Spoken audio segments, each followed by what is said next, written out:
کہ میں ظالم ہوں، انی کنت من الظالمین، مغفرت فرما۔ پھر اللہ تبارک تعالیٰ نے توبہ قبول کیا اور ان کو مچھلی کے پیٹ سے نکال دیا۔ تو بھائیو بزرگو دوستو، گناہ کے ساتھ ساتھ جو اللہ کی خصوصی رحمت ہے، جو اللہ کے خاص بندوں کو ملتی ہے، وہ ہمیں مل نہیں سکتی۔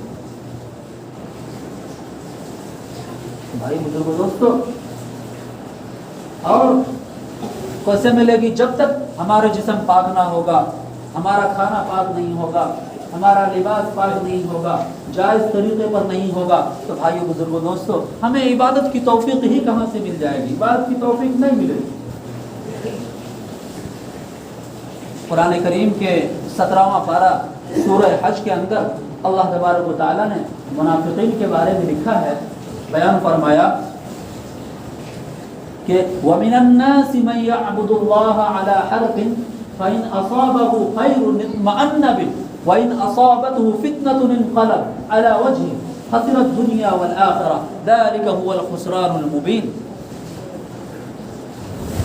کہ کتنے لوگ ایسے ہیں جو اللہ کی عبادت کرتے ہیں لیکن سست ہو کر کے کنارے میں، یعنی ہلکا پھلکا تھوڑا موڑا عبادت کرتے ہیں، کبھی نماز پڑھ لیا کبھی نہیں پڑھا، کسی ٹائم میں پڑھ لیا کسی ٹائم چھوڑ دیا۔ اس کو کہتے ہیں کہ ایک کنارہ رہنا، یعنی اللہ کے احکام کو بجا لانے والے، مکمل طور پر عمل کرنے والے بندے کے ساتھ نہ رہنا، بلکہ ان کے سائڈ میں رہنا، سائڈ میں نماز پڑھنا کبھی چھوڑ دینا۔ تو یہ اس کو فرمایا کہ کنارے میں اللہ کی عبادت کرتے ہیں، کنارے میں آئے، عبادت کیا اور چلے گئے۔ تو یہ منافقین کی حالت ہے۔ اور آگے فرمایا کہ جب ان کو نماز پڑھنے سے کچھ فائدہ مل گیا، جو اس کو مقدر تھا پہلے سے، کچھ فائدہ مل گیا کہ أَصَابَتْهُ خَيْرٌ اطْمَأَنَّ بِهِ، تو وہ جمع رہتا ہے عبادت پر، وہ عبادت پر جمع رہتا ہے، اللہ کی اطاعت کرتا رہتا ہے۔ وَإِنْ أَصَابَتْهُ فِتْنَةٌ انقلب عَلَى وَجْهِهِ خَسِرَ الدُّنْيَا، لیکن اگر نماز پڑھتے پڑھتے نماز کے لیے گیا، گھر میں کوئی پریشانی ہو گئی، جماعت میں نکل گیا، گھر میں کوئی تکلیف ہو گئی، کھیتی باڑی میں کچھ جو ہے کہ وبا آ گیا، جو ہے کہ کھیتی خراب ہو گئی، تو جو ہے کہ چھوڑ دیا کہ اب نہیں جانا ہے چلہ میں، اب نماز نہیں پڑھتا، نماز چھوڑ دیا، چلہ میں جماعت میں جانا چھوڑ دیا، نیک کام کرنا چھوڑ دیا، تو بھائی بزرگو دوستو، یہ منافقین کی حالت، خسرت دنیا والآخرہ، کہ اس کی دنیا بھی برباد ہو گئی، کہ دنیا بھی کھیتی باڑی برباد ہو گئی، گھر میں پریشانی آ گئی، خسرت دنیا والآخرہ، اور اس کام کو چھوڑ دیا جو اللہ کی عبادت کرتا تھا، دین کے کام کو کرتا تھا، اس کو بھی چھوڑ دیا، تو دین و دنیا دونوں برباد۔ اللہ نے فرمایا ذَلِكَ هُوَ الْخُسْرَانُ الْمُبِينُ، یہ سب سے بڑا گھاٹا یہی ہے، سب سے بڑا خسارہ اور سب سے بڑا واضح خسارہ یہی ہے۔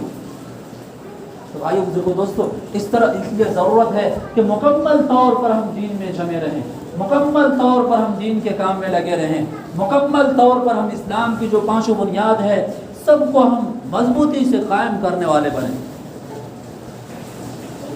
بھائیو بزرگو دوستو، یہ اس قربانی سے پہلے کے جو 9 دن ہیں، احادیث کے بارے اس کے متعلق ایک یہ بھی آیا ہے کہ اذا دخل العشر واراد بعضكم ان يضحي،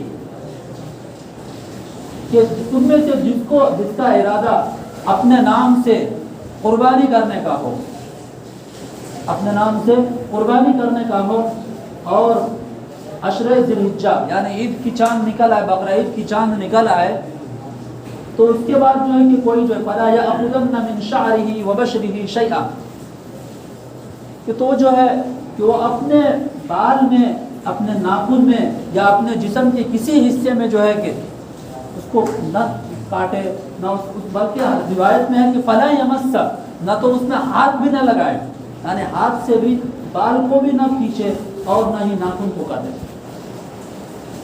دوستو، یہ قربانی کی بڑی فضیلت ہے کہ اسلام میں ہم سب کے اوپر جو بھی نصاب کا مالک ہو، میں نے کہا تھا تو اس پر ایک قربانی بھی واجب ہوتا ہے، کہ جس کے پاس بھی نصاب کے بقدر مال ہو، زکوٰۃ اور نصاب اس میں دوسرا فرق ہے کہ زکوٰۃ میں یہ ہے کہ نصاب سے زائد بڑھوتری مال ہو، یعنی کاروبار میں نفع والا مال ہو، بزنس والا کرتا ہے تو بزنس والا مال پہ زکوٰۃ نہیں، بلکہ اس سے جو نفع حاصل ہوتا ہے اس نفع میں زکوٰۃ واجب ہوتا ہے 2.5%. لیکن اس میں یہ ہے کہ ضرورت، گھریلو ضرورت سے جو زائد سامان ہے، جو استعمال سے زائد سامان ہے، مثال کے طور پر سال بھر کے گھر میں کچھ برتن ہیں یا اور کپڑے بستر ہیں، کچھ سامان ہے لیکن وہ استعمال میں نہیں آتے ہیں، اگر وہ سب کی قیمت لگا کر کے جو ہے نصاب کے پہنچ جاتا ہے، یعنی 612 گرام چاندی کی قیمت کو پہنچ جاتا ہے، اور جو بھی اتنے مال کا مالک ہے تو اس پر قربانی واجب ہے.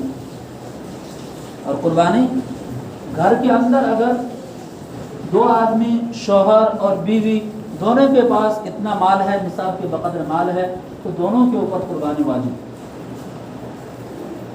اور قربانی جو مال کا، گھر کا جو ذمہ دار ہوتا ہے، گھر کا جو مالک ہوتا ہے اصل، اس کے اوپر قربانی واجب ہے. قربانی اس کے نام سے کی جائے گی. یہ ہمارے اختیار، جس پر اللہ نے حکم لگایا ہے کہ یہ گھر کا مالک یہ ہے، سارا پیسہ یہ کماتا ہے، سارا پیسہ یہ جمع کرتا ہے، زمین و جائیداد کا مالک یہ ہے، تو اللہ اس کے اوپر قربانی کو واجب کرتا ہے. لیکن ہمارے یہاں کچھ ایسا سوچ ہے کہ ہم جس کو چاہیں گھر میں سے، جس کے نام سے کرنا چاہیں کر سکتے ہیں. بوڑھی ماں ہے یا کوئی اور ہے یا مرا ہوا آدمی ہے، اس کے نام سے کر دیتے ہیں. تو بھائی بزرگوں دوستو، ایسا حکم نہیں. حکم یہ ہے کہ جو مال کا مالک ہے، جو گھر کا ذمہ دار ہے، اس کے نام سے. ہاں، اپنے والدین کے نام سے اگر زندہ ہے تو ان کے نام سے بھی دے سکتے ہیں، یا جو دنیا سے رخصت ہو چکے ہیں ان کے نام سے بھی دے سکتے ہیں. لیکن پہلے جو ہے کہ جو مالک ہے، گھر کا مالک ہے، اس کے نام سے ضروری ہے. جو نصاب کا مالک ہے، گھر کے مال و جائیداد کا مالک ہے، اس کے اوپر ضروری ہے، واجب ہے. اس لیے جو ہے کہ ہمیں سمجھنا پڑے گا اس مسئلے کو کہ قربانی ہم جس سے چاہیں، جس کے نام سے چاہیں کر دیں، ایسا نہیں. اور اس کے بہت بڑے فضائل ہیں احادیث کے اندر بھی، قرآن کریم میں بھی. بھائی بزرگ دوستو، کہ ہر جتنے جانور کے بال ہوگا اس کے بدلے ایک نیکی، اور اس کے خون جو ہے کہ زمین پر گرنے سے پہلے اللہ کے قبولیت کے دربار میں پہنچ جاتا ہے. لیکن شرط یہ ہے کہ وہ صحیح نیت سے ہو. انما الاعمال بالنیات، کہ اعمال کا دار و مدار نیت پر ہے. حضرت امام مالک رحمۃ اللہ علیہ فرماتے ہیں کہ رد درہم من شبہۃ خیر من ان اتصدق ب100,000 درہم ب100,000 درہم ب100,000 درہم حتی بلغ الی 700,000 درہم.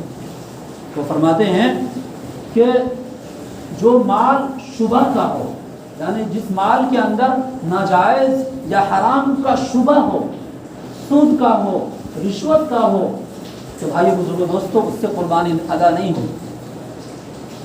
اور ایک روایت میں ہے کہ نبی پاک صلی اللہ علیہ وسلم نے فرمایا کہ جس نے من کسب ما حراما، کہ جس نے حرام مال کمایا اور پھر اس کا صدقہ دیا، تو نبی پاک صلی اللہ علیہ وسلم نے فرمایا کہ وہ اس کا صدقہ قبول نہیں ہوگا، بلکہ وہ اس کا حرام مال اور اس کا صدقہ سب کے سب جو ہے تو اس کو جہنم کی طرف کھینچنے والا توشہ ہوگا. دوستو، اس لیے جو ہے کہ ہم اللہ کے دربار میں جو کچھ بھی پیش کرتے ہیں، کم سے کم ہم خالص چیز ہو اور خالص نیت کے ساتھ ہو. اور اگر کسی جانور کے اندر 7 آدمی کچھ شرکت والا قربانی ہو تو بھائی دوستو اس کے اندر بھی بہت احتیاط کی ضرورت ہے کہ ان 7 آدمی کی نیت خالص ہو. حضرت تھانوی رحمۃ اللہ علیہ نے لکھا ہے اغلاط العوام کے اندر کہ شرکت کی قربانی کی مثال ایسی ہے کہ 7 آدمیوں نے مل کر ایک کنواں کھودا، اور اس کنواں سے جو ہے کہ 7 آدمی پانی لیتا ہے، اور 7 آدمی پھر جو ہے اور دوسرے لوگ بھی سیراب ہوتے ہیں. لیکن ان 7 آدمیوں میں سے کسی ایک نے جا کر کے اس کے اندر کنواں کے اندر پیشاب کر دیا تو بقیہ 6 آدمی بھی کبھی پانی خراب کر دے گا، ناپاک کر دے گا. تو یہ شرکت والی قربانی بھی اسی طرح ہے.